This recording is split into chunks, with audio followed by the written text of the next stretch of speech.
네, 안녕하세요. 용인시 마을공동체 지원센터에서 공동체 관련 책을 안내하고 소개해드리는 듣고 볼 책의 알입니다. 오늘도 연연님과 함께합니다. 안녕하세요.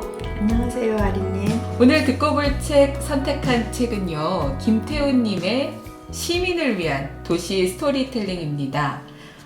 행복한 공동체를 만드는 담론이라고 소주제가 되어 있는데요. 스스로 질문을 던지고 그 자신의 질문에 대해서 답을 찾아가는 과정이 이 책이 아닌가 싶은데요. 이분이 던진 질문은 이러합니다. 스토리텔링이 과연 무엇일까? 스토리텔링은 누구를 위한 것일까? 도시를 스토리텔링 해야 한다면 그 이유는 무엇일까? 스토리텔링 계획이, 스토리텔링 사업이 도처에서 넘쳐나는 이때에 과도한 스토리텔링이 도시 공동체에 갈등을 일으키기 시작한 이때에 우리는 이와 같은 본질적인 질문을 던질 필요가 있다. 자기 도시에 관광객이 많이 찾아오면 정말 좋은 것일까? 그 인기 때문에 임대료가 올라가면 성공이라고 평가해야 할까? 이런 질문을 던지면서 좀 비판적인 이야기도 책에서 하고 있고요. 궁극적으로는 도시의 스토리텔링은 이와 같은 질문에 해답을 던져주는 활동이 되어야 한다고 하면서 시민의 삶을 풍요롭게 만드는 스토리텔링이 되어야 한다. 그것이 스토리텔링의 본질이다.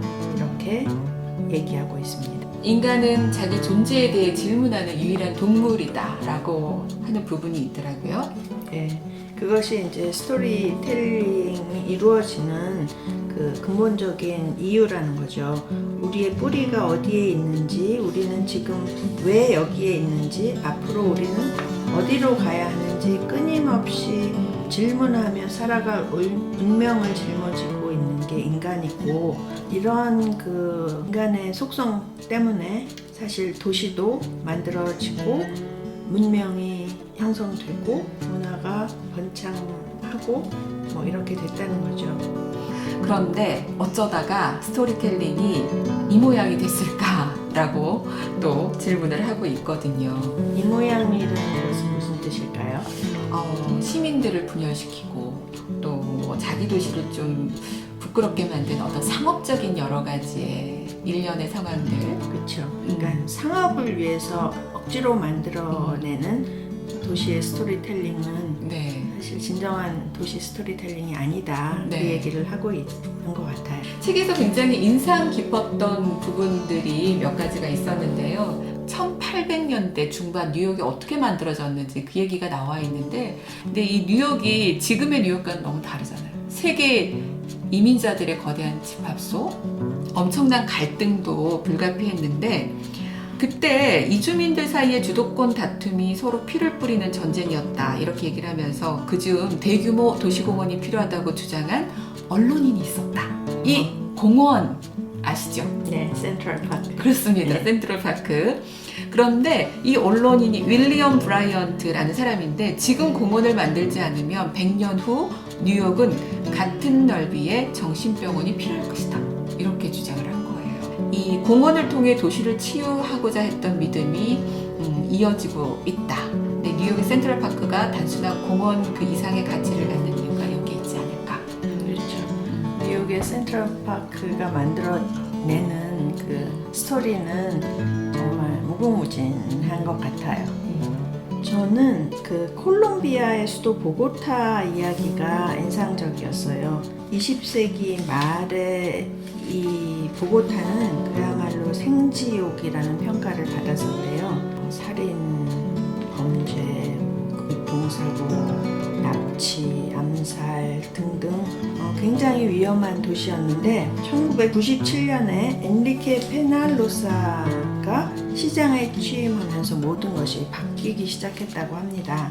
이분은 취임하자마자 고가고속도로 건설 계획을 방해하는 정책을 내놓고 일본 자동차 기업하고 보고타 엘리트에게만 이득이 될 것 같은 사업을 접고 그 예산을 보행 공간과 버스를 활용한 대중교통을 확대하고 공공시설을 건설하는 데 투입했다고 해요. 예를 들면 책에 이런 부분이 소개되고 있습니다.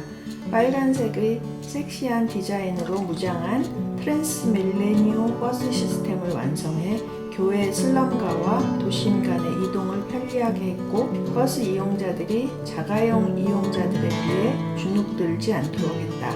시내 곳곳에 600여 개의 공원을 조성하고 나무 10만 그루를 심었으며 곳곳에 도서관을 세웠다. 이렇게 이제 정책을 펼쳐가면서 이 엘리케의 사례를 연구해서 우리는 도시에서 행복한가라는 책을 펴낸 사람도 있대요. 이 시장님이 그 시장 선거 때 연설한 내용 중에 한 대목을 소개하면요. 우리가 더 행복해지기 위해 필요한 것은 무엇일까요? 새들이 날아다녀야 하듯 인간은 걸어다녀야 합니다. 우리는 다른 사람들과 함께 있어야 합니다. 우리에겐 아름다움이 필요합니다. 우리는 자연과 접촉해야 합니다. 무엇보다도 우리는 소외당해서는 안 됩니다. 다른 사람과 평등하다는 감각을 느끼는 것이 필요합니다.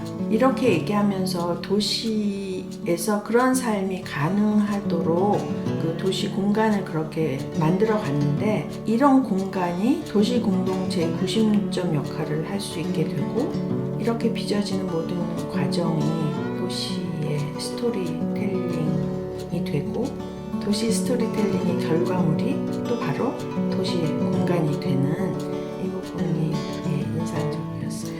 그리고 또 도시에 보면은요 대표하는 인물들 있지 않나요? 책에서 아일랜드 더블린 도시에 있는 동상을 하나 소개하고 있어요. 몰리의 동상인데요. 젖가슴을 거의 드러내고 수레를 밀고 있는 몰리 말론의 동상을 소개하면서 실존 인물인지는 확인되지 않았지만 더블린 시민들은 이 여인을 자기네를 대표하는 인물로 삼고 매년 몰리 말론의 날을 기념한다 이런 얘기가 있는데 이렇게 어떤 그 특정 인물, 유명한 인물이 아니라 정말 그 도시의 평범한 시민을 대표할 수 있는 이런 사람의 동상을 만들어서 함께 사랑하고 지키고 한다는 것이 또 굉장히 의미 있고 이것이 도시 스토리텔링의 한 가닥이 아닌가 이런 생각도 했습니다. 맞아요. 몰리의 동상 저도 인상 깊게 봤습니다. 그리고 거기에 나오는 노래도 네. 좋았어요. 예쁜 소녀들이 많은 더블린 장터에서 아름다운 몰리 말론을 보고 첫눈에 반했네. 바퀴 달린 수레를 끌며 좁고 넓은 거리를 부르며 외치네. 새조개랑 홍합 있어요. 싱싱해요. 싱싱해. 이 영어 가사는 더 이제 운율도 있고 그래서 네. 좋은데 이 노래 한번 들어보고 싶어요. 네. 연효님이 소개해 주시니까 더 좋은데요. 네. 서울에서는 프로젝트를 하나 했었죠. 메모리 인 서울이라고 해서 기억을 붙잡는 도시. 서울의 곳곳의 얘기들, 숨은 얘기들, 잊혀져가는 이야기들을 좀 담아낸 역사적인 그런 좋은 결과물이 아닌가라는 생각이 들었거든요. 네. 미국의 어느 도시인지는 잊어버렸는데 그 도시에는 그 도시 곳곳에 그 공중전화 박스 같은 것을 이제 설치를 해서 누구나 그곳에 들어가서 자기의 이야기를 남겨놓든지 녹음으로 아니면 2명, 3명이 함께 들어가서 서로 이제 질문하고 대답하면서 자신들이 미처 하지 못한 이야기들을 남기는 그런 일을 했다고 해요. 그 얘기를 들으면서 정말 할아버지와 손자가 거기 들어가서 할아버지 옛날 얘기를 들으면서 이런 것들이 기록되고 그러면 세대 간의 소통도 되고 이렇게 그 평범한 시민들의 이야기로 이렇게 나오면서 굉장히 훌륭한 기록이 되지 않을까 저 부러운 생각도 했었습니다. 그리고 또 마산 창동에 대해 얘기들이 좀 많이 나와 있어요. 마산 창동은 이제 마산의 다른 그런 지역에 비해서 창동은 옛날 건물들을 남겨놓으면서 거기서 이루어지는 스토리텔링이 가능했다, 이런 내용이에요. 시민이 자기 도시를 이야기하고 쉽게 만들려면 도시가 시민의 삶을 확장하는 효과적인 미디어가 되어야 한다, 이런 얘기가 책에 있는데 예전 마산 창동이 그러했다고 합니다. 시민극장에서 영화를 감상하고 맞은편 학문당 서점에서 시집을 구입하고 명곡사에 들러 새 음반을 사고 복희집에서 허기를 채우고 황금당에 들러 예물을 구입하고 신화주단에서 혼수를 장만했다. 해걸음에서 애창곡을 청해 듣고 통술집에서 친구들과 술잔을 기울이고 보교리집에 들러 해장을 했다. 창동은 감성을 충전하고 필요를 채우며 갈등을 해소하고 미래를 준비하는 곳이었다. 나와 우리가 확장되고 연결되고 조직되고 커지고 그런 공간이었다. 이런 가운데 만들어지는 그 이야기들이 도시에서 만들어지는 스토리텔링이 아닌가. 사람들이 그렇게 살면서 이제 만족스러우면 흔쾌히 자기네들의 이야기를 입에 올릴 수밖에 없을 것이다. 그리고 세상에서 내 이야기만큼 신나는 이야기가 없는데 도시가 자연스럽게 그런 배경으로 등장하면 좋겠다. 그런 얘기가 창동의 예로 책에 실려 있습니다. 또 향토 겸 향토 음식 부분에 있어서는 대전의 성심당 얘기가 있습니다. 찌고 남은 찐빵은 이튿날 팔지 않고 모두 가난한 이들에게 또 나눠주기도 했고요.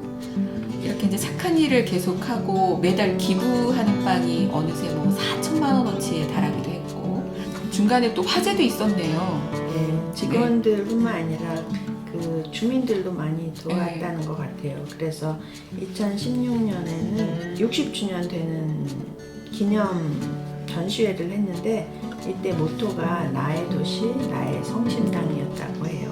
도시 공동체 속에 존재하는 성심당으로 자리매김이 확실히 된 거죠. 그리고 이 책의 저자가 또 우리가 살아간 빵집 성심당을 또 쓰기도 했습니다. 이렇게 지역을 대표할 수 있는 기업들의 어떤 스토리가 있는 반면에 지역 미디어도 중요한 역할을 하고 있잖아요. 그것이 디지털 미디어가 발달하면서 누구나 다 스피커가 될 수 있는 상황인 거잖아요. 이제 활성화되어 가고 있는데 근데 또 이 또한 다른 문제를 또 야기시키고 있으니까요. 근데 그 문제를 저자는 커뮤니케이션의 하부 구조가 단단하지 않아서이다, 이렇게 얘기를 하고 있습니다.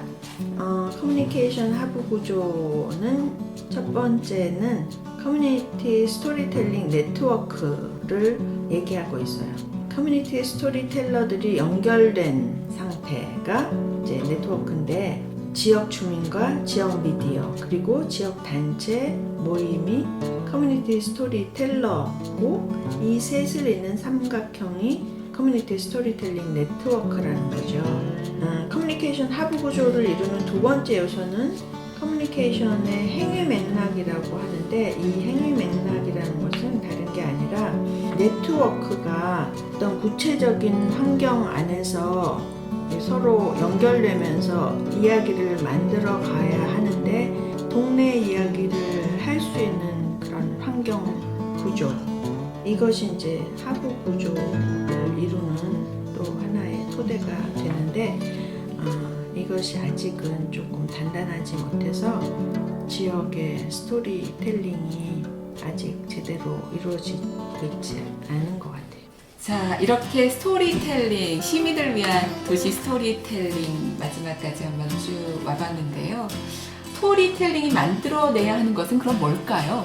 스토리텔링이 만들어내는 또는 만들어내야 하는 정서를 작가는 얘기하고 있는데 그건 다른 게 아니라 시민으로서의, 주민으로서의 자긍심이라고 얘기하고 있습니다. 소소한 행복을 느낄 수 있는 것도 자랑이 될 수가 있고 그 함께 나눌 수 있는 어떤 기반, 아까 말씀드렸던 그 누구나 우리 이야기를 함께 나누는 그 스토리텔러가 될 수 있는 그런 환경, 맞아요. 그 자체가 사실은 자랑이 되지 않을까 그런 생각이 듭니다. 읽어볼 책, 오늘은 도서출판 피플파워에서 출간한 김태훈님의 시민을 위한 도시 스토리텔링 함께 했습니다. 연연님 오늘도 함께 해주셔서 감사합니다. 감사합니다, 아리님. 안녕히 계세요.